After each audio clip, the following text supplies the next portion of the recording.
प्रेम से बोलिए संतोषी माता की जय। आज शुक्रवार का पावन दिन है। इस व्रत कथा का आरंभ हम माता जी के चरणों में नमन करके करते हैं। हे माता, कृपया कर हमारे जीवन में सुख शांति और संतोष बनाए रखिएगा। इसी मंगल कामना के साथ आज की कथा का आरंभ करते हैं। संतोषी माता के पिता गणपति और माता रिद्धि सिद्धि हैं। इनका परिवार धन धान्य सोना चांदी मोती मूंगा तथा रत्नों से भरा हुआ है। पिता गणेश की कृपा से दरिद्रता और कलह का नाश हो जाता है। घर में सुख तथा शांति, बाल गोपाल से भरा परिवार, व्यापार और लाभ ही लाभ होता है। मन की सर्व कामनाओं की पूर्ति होती है और शोक विपत्ति चिंता आदि सब दूर हो जाते हैं। कथा प्रारंभ करने से पहले पवित्र स्थान पर एक तांबे का कलश जल भर के रखें। उस कलश के ऊपर एक कटोरी में गुड़ और चना रखें।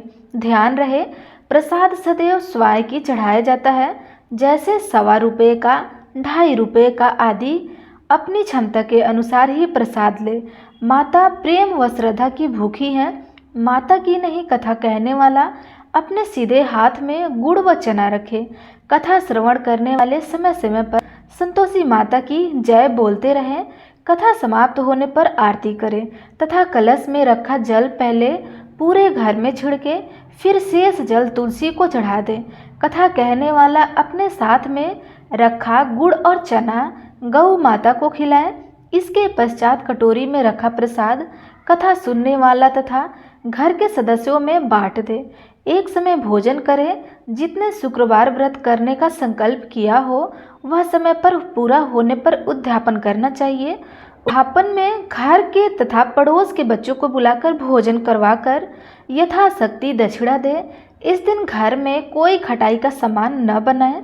विधि के अनुसार व्रत करने से व्रतकर्ता की सभी मनोकामनाएं पूर्ण होंगी। परिवार में सुख शांति और व्यापार में उन्नति के लिए यह व्रत सर्वोत्तम अत्यधिक सरल माना जाता है। अब आप सब संतोषी माता का व्रत कथा का आनंद लेंगे, तो आप सब प्रेम से बोलिए संतोषी माता की जय। प्राचीन समय की बात है, एक बुढ़िया के 7 बेटे थे। 6 बेटे कमाने वाले थे और एक बेटा निकम्मा था। बुढ़िया माँ 6 पुत्र का जूठा 7वें को देती थी। 7वां पुत्र एक दिन अपनी पत्नी से बोला, देखो मेरी माता का मुझ पर कितना प्रेम है। तब उसकी पत्नी बोली, प्रेम क्यों नहीं होगा, सबका जूठा बच्चा जो तुम्हें खिलाती है। तो पति बोला, जब तक आंखों से देख न लूं मान नहीं सकता। पत्नी ने हंसकर कहा, देख लोगे तो मान जाओगे। कुछ दिन बाद एक बड़ा त्योहार आया। घर में 7 प्रकार के भोजन और चूरमा के लड्डू बने हुए थे। वह पत्नी की बात को जांचने के लिए सिर दर्द का बहाना बनाकर पतला कपड़ा सिर पर ओढ़कर रसोई में जाकर सो गया और कपड़े में से सब कुछ देख रहा था। छठो भाई जब भोजन करने आए, उसने देखा माँ ने उसके लिए सुंदर सुंदर आसन बिछाए, 7 प्रकार की रसोई परोसी और आग्रह कर करके उन्हें भोजन कराती रही और वह देखता रहा।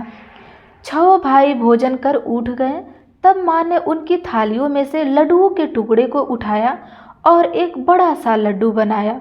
जूठन साफ कर माँ ने उसे पुकारा, उठ जा बेटे उठ जा, तेरे भाइयों ने भोजन कर लिया है, अब तू भी उठकर भोजन कर ले। तब बेटा कहा, माँ मुझे भोजन नहीं करना, मैं परदेश को जा रहा हूँ। माता ने कहा, कल जाना हो तो जा, आज ही क्यों जा रहा है। वह बोला, हाँ हाँ जा रहा हूँ। यह कह कर के वह घर से निकल गया। चलते चलते उसे पत्नी की याद आई। वह गौशाला में कंडे थाप रही थी। वहाँ जाकर वह बोला, मेरे पास तुम्हें देने के लिए कुछ भी नहीं है। यह अंगूठी है, सो ले लो और अपनी कोई निशानी मुझे दे दो। तब पत्नी बोली, मेरे पास क्या है, यह गोबर भरा हाथ है। यह कह कर के पत्नी ने उसकी पीठ पर गोबर के हाथ की थाप मार दी और वह चल दिया। चलते चलते दूर देश में जा पहुंचा। वहाँ एक साहूकार की दुकान थी। वहाँ जाकर बोला, सेठ जी मुझे नौकरी पर रख लो। साहूकार को नौकर की सख्त ज़रूरत थी। साहूकार ने कहा, काम देखकर तनख्वाह मिलेगी। तब उसने कहा, सेठ जी जैसा आप ठीक समझे। उसे साहूकार के यहाँ नौकरी मिल गई। वह वहाँ दिन रात काम करने लगा। कुछ दिन में दुकान का लेन देन, हिसाब किताब, ग्राहकों का माल बेचना, सारा काम करने लगा। साहूकार के 7-8 नौकर थे, वे सब चक्कर खाने लगे, लेकिन उसने अपनी लगन, परिश्रम और ईमानदारी से सभी को पीछे छोड़ दिया। उसे अपने किए का फल मिला। सेठ ने भी उसका काम देखा और 3 महीने में ही उसे मुनाफे में साझीदार बना दिया। परिश्रम करते करते 12 वर्ष में ही वह नगर का नामी सेठ बन गया और सेठ अपना सारा कारोबार उस पर छोड़कर बाहर चला गया। इधर उसकी पत्नी पर क्या बीत रही थी वह सुनिए। सास ससुर उसे दुख देने लगे, गृहस्थी का काम करवाकर उसे लकड़ी लेने जंगल में भेजते थे। इस बीच घर की रोटियों के आटे से जो भी भूसी निकलती थी उसकी रोटी बनाकर रख दी जाती थी और फूटे नारियल की नरेली में पानी दिया जाता था। इस तरह दिन बीतते रहे।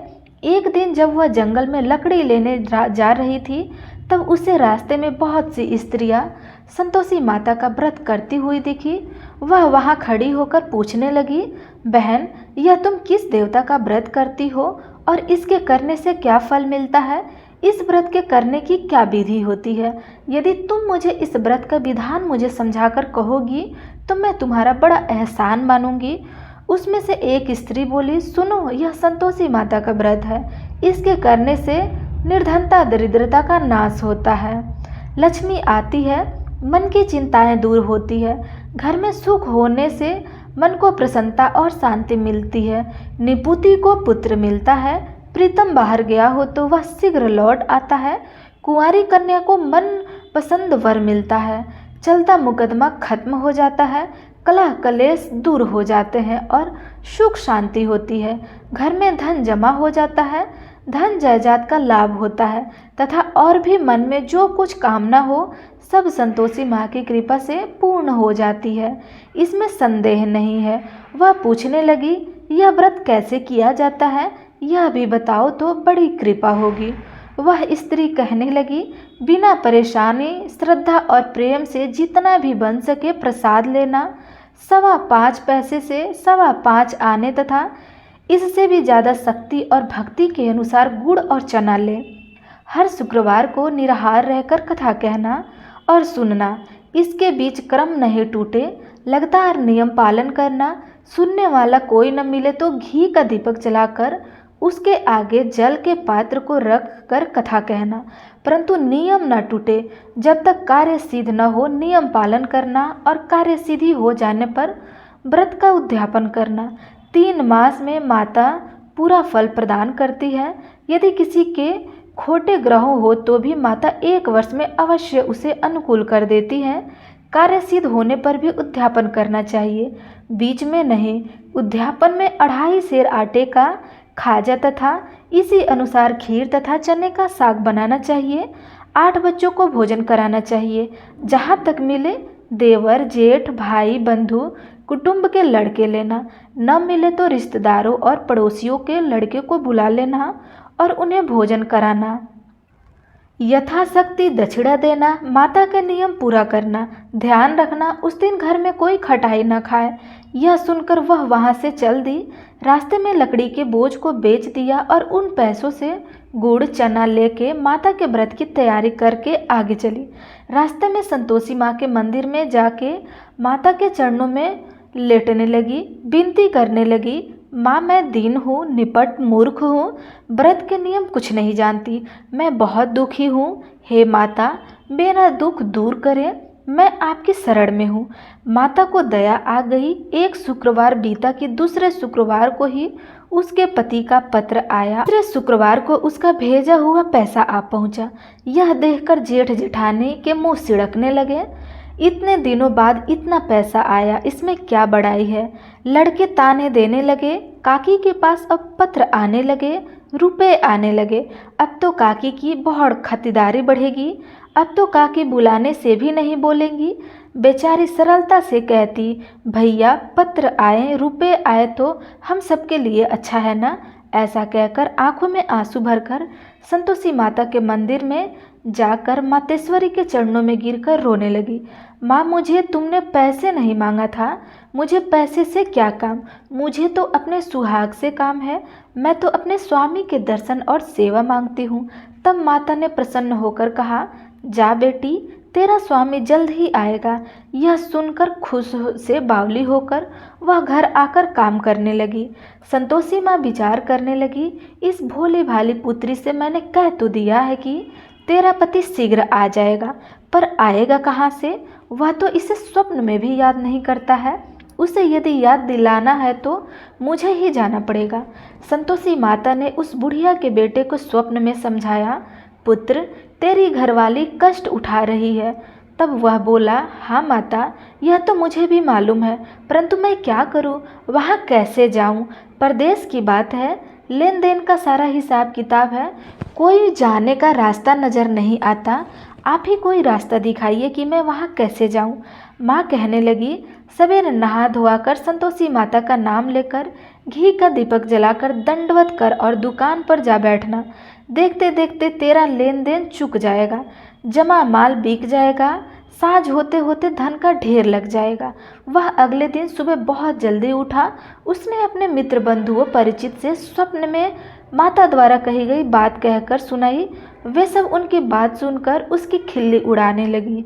वे कहने लगे कि कहीं कभी सपने की बात सच होती है क्या? एक बूढ़ा व्यक्ति बहुत समझदार था। वह बोला, देखो भाई, मेरी बात मानो, इस तरह साच या झूठ कहने से बदले देवता ने जैसे कहा वैसा ही करना चाहिए। तेरा क्या जाता है? बूढ़े की बात मानकर नहा धोकर उसने संतोषी माता को प्रणाम किया, फिर घी का दीपक जलाकर दुकान पर जा बैठा। शाम तक धन का ढेर लग गया। वह हैरान हुआ, मन में संतोषी माता का नाम ले रहा था। प्रसन्न होकर घर जाने के वास्ते गहना, कपड़ा व सामान खरीदने लगा। सब काम से निपट अपने घर को रवाना हुआ। इधर उसकी पत्नी जंगल में लकड़ी लेने गई थी। लौटते वक्त थक जाने के कारण संतोषी माता के मंदिर पर विश्राम करने बैठ गई थी। यह तो उसका रोज का रुकने का स्थान था। धूल उड़ती देख उसने माता से पूछा, हे माता, यह धूल कैसी है? माँ ने कहा, पुत्री, तेरा पति आ रहा है। अब तू ऐसा कर, लकड़ियों के 3 बोझ बना, एक नदी के किनारे पर रख, दूसरा मेरे मंदिर पर और तीसरा अपने सिर पर रख। तेरे पति को लकड़ी का गट्ठा देखकर मोह पैदा होगा, वह वहाँ रुकेगा।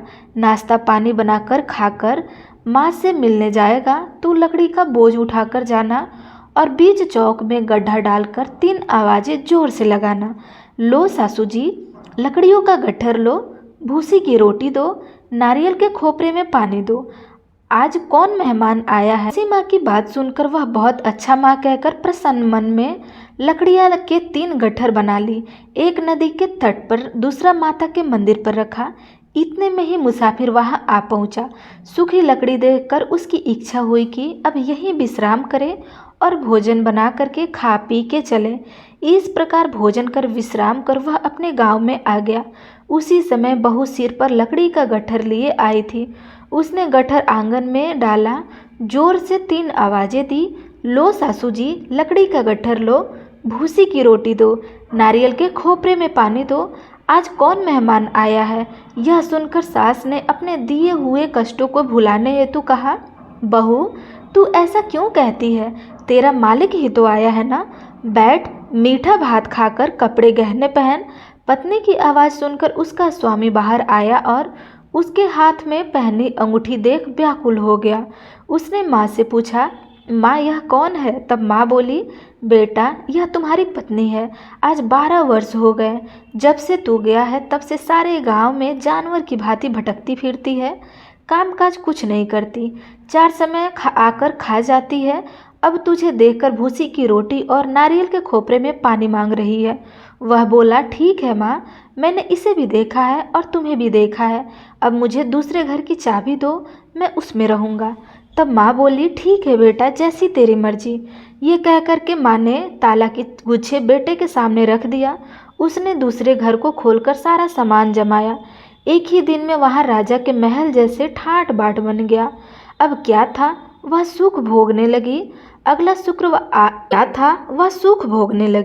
अगला शुक्रवार आया तो उसने पति से कहा, मुझे संतोषी माता का उद्यापन करना है। तब पति बोला, बहुत अच्छी बात है, खुशी से कर। वह उद्यापन की तैयारी करने लगी। जेठ के लड़कों को भोजन के लिए कहने गई। उन्होंने मंजूर किया, परंतु पीछे से जेठानी ने अपने बच्चों को सिखलाया, देखो रे, भोजन के समय सब लोग खटाई मांगना, जिससे उसका उद्यापन पूरा ना हो सके। लड़के लड़के भोजन करने आए और खीर पेट भर के खाई, परंतु बात याद आते ही कहने लगे, हमें कुछ खटाई खाने को दो, खीर मुझे अच्छा नहीं लगता, ये देखकर अरुचित होती है। लड़के उठकर खड़े हुए, बोले, पैसा लाओ। भोली बहू कुछ जानती नहीं थी, उसने उसे पैसे दे दिए। लड़के ने बाजार जाकर उन पैसों से इमली खरीदी और खाई। यह देखकर बहू पर माताजी ने कोप किया। राजा के दूत उसके पति को पकड़कर ले गए। जेठ जेठानी मनमाने खोटे वचन कहने लगे, लूट लूट कर धन इकट्ठा करके लाया था, सो राजा के दूत उसे पकड़ ले गए। अब सब मालूम हो जाएगा जब जेल की रोटी खाएगा तो। बहू से यह वचन सहन नहीं हुई और वह संतोषी माता के मंदिर में गई और कहने लगी, माता, तुमने यह क्या किया? हंसकर क्यों रुलाने लगी? माता बोली, पुत्री, तूने मेरा व्रत भंग कर दिया, इतनी जल्दी सब बातें भूल गई। तब वह बोली, माता, भूली तो नहीं हूँ, न कुछ अपराध किया है, मुझे तो लड़के ने भूल में डाल दिया, मुझे क्षमा करो माँ। माँ बोली, ऐसा भूल भी कहीं भूल होती है? तब वह बोली, माँ, अब भूल नहीं होगी, अब बताओ मेरे पति कैसे आएंगे? तब माँ बोली, पुत्री, जा, तेरा पति तुझे रास्ते में ही आता मिलेगा। वह मंदिर से निकलकर बाहर आई तो रास्ते में उसे अपना पति आता हुआ मिला। उसने पूछा, कहाँ गए थे? इतना धन जो कमाया है उसका कर राजा ने मांगा था, वह भरने गया था। वह प्रसन्न होकर बोली, भला हुआ, उस अब घर चलो। फिर अगला शुक्रवार आया, वह बोली, मुझे माता का उद्यापन करना है। तब उसका पति कहने लगा, ठीक है, करो। वह फिर जेठ के लड़कों से भोजन को कहने गई। जेठानी ने लड़कों को सिखा दिया, तुम पहले ही खटाई मांगना। लड़के भोजन करने बैठे, परंतु भोजन करने से पहले ही कहने लगे, हमें खीर पूरी अच्छी नहीं लगती, जी बिगड़ जाता है, कुछ खटाई खाने को दो। तब बहू बोली, खटाई खाने को नहीं मिलेगा, खाना है तो खाओ, वरना उठ के चले जाओ। उनके उठकर चले जाने पर उसने ब्राह्मण के लड़के बुलाकर भोजन करवाया। दक्षिणा की जगह उन्हें एक फल दिया। इससे संतोषी माता प्रसन्न हो गई। माता की कृपा से 9 माह बाद उसको चंद्रमा के समान एक सुंदर पुत्र प्राप्त हुआ। पुत्र को लेकर वह प्रतिदिन संतोषी माता के मंदिर में जाने लगी। माँ ने सोचा कि यह रोज आती है, आज क्यों न मैं इसके घर ही चलूं, इसका आसरा देखूं जो सही है। यह विचार कर माता ने भयानक रूप बनाकर गुड़ और चने से सना मुख, ऊपर से शुंड के समान होठ, उस पर मक्खियाँ भिनभिना रही थी। दहलीज में पैर रखते ही उसकी सास चिल्लाई, देखो रे, कोई चुड़ैल डाकिन चली आ रही है, लड़को इसे भगाओ नहीं तो सबको खा जाएंगी। बहू रोशनदान से देख रही थी, वह प्रसन्न हो गई, आज मेरी माता मेरे घर आई है। यह कहकर दूध पीते बच्चों को गोद से उतार दिया। इस पर उसकी सास क्रोध में बोली, अरे राण, इसे देखकर कैसी उतावली हो रही है जो बच्चों। इस पर उसकी सास क्रोध भरकर बोली, अरे राण, इसे देखकर कैसी उतावली हुई जो बच्चों को पटक दिया। इतने में माँ के प्रताप से जहाँ देख वहाँ लड़के ही लड़के नजर आने लगे। बहू बोली, माँ जी, मैं जिनका व्रत करती हूँ यह वही संतोषी माता है। इतना कह के उसने झट से घर के सारे किवाड़ खोल दिए। सबने माता के चरण पकड़ लिए और विनती करके कहने लगे, हे माता, हम मूर्ख हैं, अज्ञानी हैं, तुम्हारे व्रत की विधि हम नहीं जानते, तुम्हारे व्रत भंग कर हमने बड़ा अपराध किया है। हे माता, आप हमारे अपराधों की क्षमा करो। इस प्रकार बार बार कहने पर संतोषी माता प्रसन्न हुई। इसके बाद उसकी सास कहने लगी, हे संतोषी माता, आपने बहू को जैसे फल दिया वैसे सबको देना। जो यह कथा सुने या पढ़े उसका मनोरथ भी पूर्ण करना। ये रही संतोषी माता की दिव्य कथा।